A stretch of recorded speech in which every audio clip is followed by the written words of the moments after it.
For 36 years, I have been practicing civil engineering. I strongly believe in mentorship kasi mentorship has played a big role in the development of my career.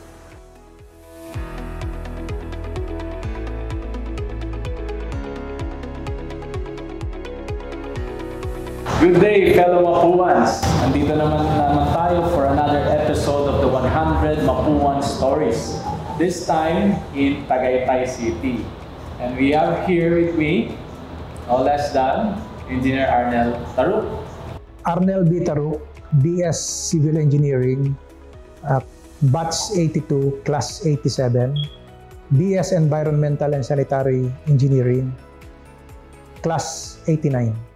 Chairman of Hilbarn Tagaytay Incorporated, Chairman and President of Tagaytay Hilbarn Properties and Development Corporation, and presently we are establishing the Water Development and Management Corporation together with fellow businessmen and professionals. I started my career in 1988 when I was hired as Junior Civil Engineer at DCCD Engineering Corporation. Nung time na yon, DCCD was the biggest engineering consulting firm in the Philippines. 1991, I was hired by Moe & Associates International. I worked there for 4 years, working on hydraulics and water supply and drainage projects. In 1995, I went home to be appointed as the General Manager of Tagaytay City Water District. 19 years of my career, yung first 19 years ko is in the field of water supply, hydraulics, and environmental engineering. After that, I engaged in construction. Naging entrepreneur ako and construction yung main activity until in 2019 I established the KM Taruk Builders Corporation na gumawa ng mga projects na to at yung mga sunod na corporations like Hilbarn and other companies ay in-establish na rin namin. Nag-diversify na kami. So, for 36 years, I have been practicing civil engineering. Ngayon, ang mga Mapuans kasi kilala na matyaga at determinado, di ba? I agree. Yeah. So, can you share with us a certain experience or karanasan ninyo na ito yung pagiging matyaga at determinado na isang Mapuan ay talagang nagamit ninyo sa sitwasyon na yun? Honestly, nung pumunta ako ng Taipei when I worked for Moe & Associates, I don't know what is in store for me there. Ang baon-baon ko lang yung values of determination and resoluteness na na-develop ko sa Mapua bilang estudyante at yung 4-year experience ko, yung design and analysis skill ko na nag-gain ko naman sa first employer ko which is DCCD Engineering Corporation. Pagdating ko sa Taipei, yung mga drainage design doon masyadong complicated kasi ang Taipei at Taiwan ay mountainous area. So pag junior engineer ako, may mentor ako, may senior engineer. So in doing a project, may umaalalay sa akin. Pero pagdating sa Taiwan, I was on my own. I am a one-man team. And I did alone the design of the whole water distribution system. So doon ko napatunayan yung husay at galing ng isang Mapuan. I was on my own but I did the job well.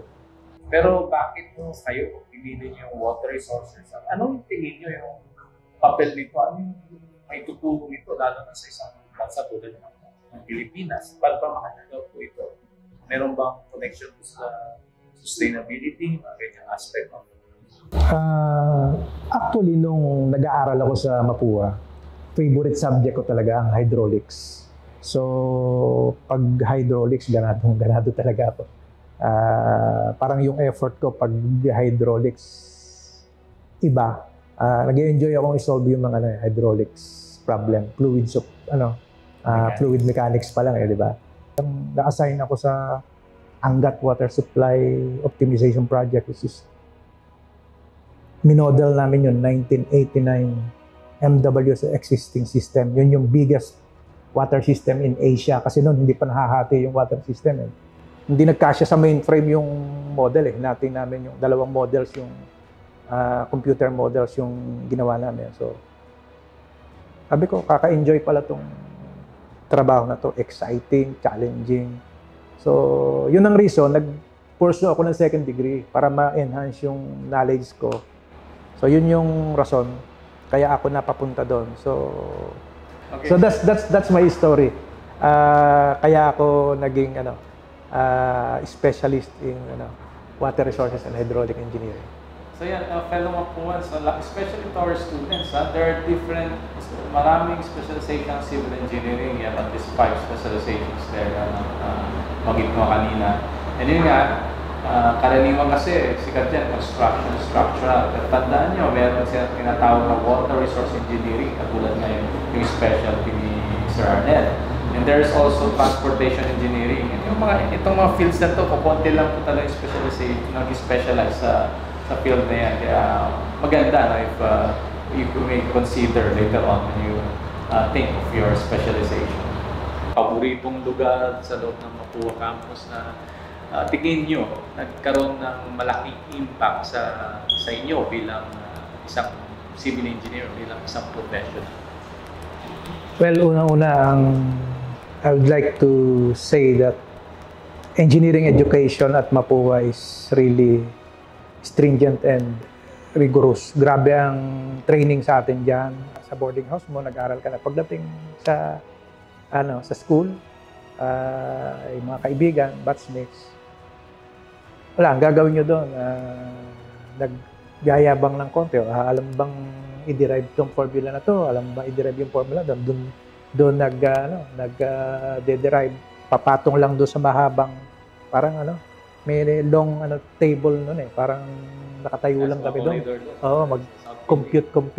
Yung mga gano'n na yabangan ng mga magkakaibigan. Nakakatulong din kasi sharing of information, di ba? So yun ang natatandaan ko na experience ko sa Mapua bilang estudyante. Mahirap talaga pero masaya pag may mga kaibigan ka at barkada na before the class, pagkakasama muna kayo, nagkikwentuhan tungkol din sa mga subjects na sa araw na 'yon. Well, I strongly believe in mentorship kasi mentorship has played a big role in the development of my career. I was fortunate to be mentored by, na-mention ko kanina, si late Rolando Giro, kaya siya yung first boss ko sa DCCD na nag-mentor sa akin sa water supply. Then, marami pa, tulad nila, ewan ko kung nadinig mo na sila, Ana Abendaño, mga water resources engineer na graduate sila, master's degree ng water resources sa Asian Institute of Technology. Pero, sila yung nag-mentor sa akin, sina Roland Abalo, sina Elmer Scotto. Sobrang mga sisipag na tao, dedicated na tao. Talagang masipag magtrabaho. Proud ako na naging bahagi ako ng Ayala Utilities Project. Kasi unang-una, Legazpi Village, Salcedo Village, and Greenbelt area. Makati to Premier city in the Philippines. Tapos ang client namin, Ayala Land Incorporated. Premier corporation in the Philippines. I was being mentored by Rolly Roque, one of the best water resources engineer I know during that time. So, lahat ay magaganda noon time na yun. So proud ako na naging bahagi ako ng proyekto na yon. Then another notable project na para sa akin ay importante sa karir ko, ito yung nag-train sa akin na maging mahusay na water supply engineer, yung AUSOP namin, yung Angat Water Supply Optimization Project. Na-mention ko kanina yung 1989 MWSS existing system. Yung 1989 ay the biggest in Asia. So, ang naging trabaho ko doon is junior water supply engineer. Minentor ako ang senior water supply engineer ko doon, si Ana Avendaño. Ginawa namin ng computer model yung 1989 MWSS system. And through that model, kinalibrate namin, dinetermine namin yung deficiency ng system based on the forecasted demand. Then, using the same model, dinesign namin yung improvement na kinakailangan. All in all, we have designed 243 kilometers of new primary distribution system, 300 mm to 3 meters yung diameter ng pipeline. Natatanda ko kasi, siyempre, ako yung, dalawa lang kami nagtatrabaho dun sa modeling ng system. So, dun ako nahasa sa hydraulic network analysis kasi sobrang komplikado talaga nung system. Pagdating ko sa Taiwan, sa Moen Associates, proud ako na naging bahagi ako ng mga big ticket transportation infrastructure projects. Proud ako na naging bahagi ako for 11 years. I was the youngest general manager in Cavite at the age of 29. Proud ako na yung 11 years ko, successful naman ako in improving the water service in Tagaytay. Napakahirap ng Tagaytay city system. Rating nyo naman. Yun lang naman. Diba? Napakarami nun. So talagang, sir, proud mapuwan. Yun nga, ang maganda pa dun, kayo mismo is a beneficiary now of yung work na nagawa ninyo. Ano yung sa water district dito bilang isang residente rin dito sa Tagaytay. It's a very big accomplishment. Yun, from Mapuan.